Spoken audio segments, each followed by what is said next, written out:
ये कहानी है उत्तराखंड के पहाड़ों में बसे हुए एक रहस्यमय गांव कालमाटी की। सूरज की आखिरी किरणें जब पहाड़ियों के पीछे छिपतीं, तो कालमाटी गांव की गलियां धीरे धीरे वीरान हो जातीं। दिन में दिखने वाला सुंदर पहाड़ी दृश्य रात के समय डरावना लगने लगता था। लोगों ने सदियों से एक बात को आंख मूंद कर मान रखा था कि सूरज ढलने के बाद मंदिर की ओर जाना ही नहीं, क्योंकि वहां यम का द्वार है और वो नरक में जाने का रास्ता है। गांव के एक कोने में स्थित था एक पुराना पत्थर से बना हुआ मंदिर, प्रेत कुंड। ये मंदिर अब ध्वस्त अवस्था में था। चारों ओर बेलों से घिरा दरवाजा लोहे की मोटी संकलों से जकड़ा हुआ। कोई नहीं जानता था कि मंदिर को बंद हुए कितने साल बीत गए, पर हर पीढ़ी को यह बताया गया था कि इस मंदिर में प्रवेश करना मना है, विशेषतः रात के समय। दिल्ली विश्वविद्यालय में प्राचीन शास्त्रों और संस्कृति पर शोध करने वाला एक युवा प्रोफेसर डॉक्टर वेदांत राव 15 वर्षों से एक विशेष पांडुलिपि के अध्ययन में जुटा हुआ था। वो पांडुलिपि थी नरक पथ, एक दुर्लभ ग्रंथ जिसमें उल्लेख था यमराज, असुर आत्माओं और एक ऐसे द्वार का जिसे स्वयं शिव ने बंद किया था। डॉक्टर वेदांत को जब एक पहाड़ी गांव कालमाटी का नाम मिला, जहां की लोक कथाओं में नरक के द्वार की बात की जाती थी, तो उसका मन उत्साह से भर उठा। ये वही स्थान हो सकता था जिसकी बात उस ग्रंथ में की गई थी। जब वेदांत पहली बार कालमाटी पहुंचा, तो गांव वालों की नजरें उस पर कुछ अजीब थीं। कोई बात करने को तैयार नहीं था, और जिसने कुछ कहा भी, वो बस एक चेतावनी थी। बाबूजी, यहां जो कुछ छिपा है उसे छिपा ही रहने दो। जो जागा वो चैन से नहीं सोया।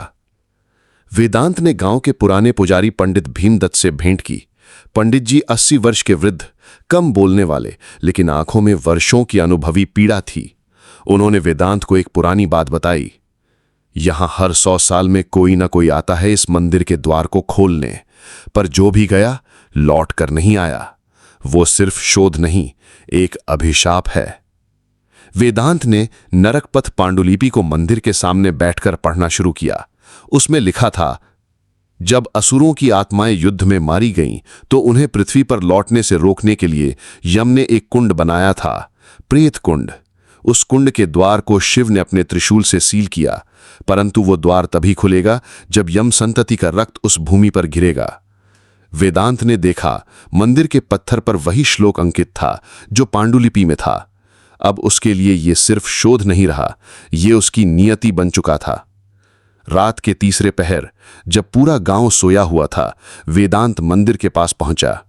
उसके हाथ में वो लोहे की जंजीर थी। उसकी रूह अब भी कांप रही थी, लेकिन उसका साहस उसे रोक नहीं पाया। उसने झिझकते हुए मंदिर का ताला खोला। एक तेज हवा का झोंका उसके चेहरे से टकराया, जैसे सदियों की सांसें आजाद हो गई हों। मंदिर के भीतर अंधेरा था, पर उसके मोबाइल की टॉर्च से कुछ नजर आ रहा था। एक गोलाकार कुंड, बिल्कुल वैसा ही जैसा पांडुलिपि में वर्णित था। उस कुंड से काले धुएं की लहरें उठ रही थीं, जैसे किसी ने अभी अभी कोई यज्ञ अधूरा छोड़ा हो। और तभी उस सन्नाटे को चीरती एक धीमी आवाज गूंजी, वेदांत, तुम मेरे वंशज हो, द्वार खोलो। वेदांत कांप गया। पीछे कोई नहीं था, पर वो आवाज उसके कान में नहीं, उसके अंतर मन में गूंज रही थी। उसी क्षण मंदिर की दीवारों से हल्की कंपन होने लगी। एक तांत्रिक चिन्ह जो दीवार पर था, अचानक चमकने लगा। अगली सुबह गांव में हलचल थी। एक बच्चा नींद में चलकर मंदिर तक पहुंच गया था। उसकी आंखें पूरी तरह काली हो चुकी थीं। 2 लोग रात भर चीखें सुन रहे थे, और सबसे डरावनी बात, पंडित भीमदत्त, जो पिछले 30 वर्षों से मौन व्रत में थे, वे अचानक उठकर जोर से चिल्लाए, नरक का द्वार खुल चुका है। वेदांत, तेरा रक्त अब इस युद्ध का कारण बनेगा। गांव वालों के चेहरों पर दहशत छा गई। मंदिर की ओर देखने की हिम्मत किसी में नहीं थी, पर वहां से उठती धुआंधार हवा और रहस्यमयी मंत्रों की गूंज ने सभी को एहसास दिला दिया था, कुछ लौट आया है, या शायद कभी गया ही नहीं था। जारी है अगले भाग में यमराज का सपना, असुरों की आत्मा और वेदांत का काला भविष्य, जब हर रक्षक को करनी पड़ती है अपने ही वंशज से रक्षा।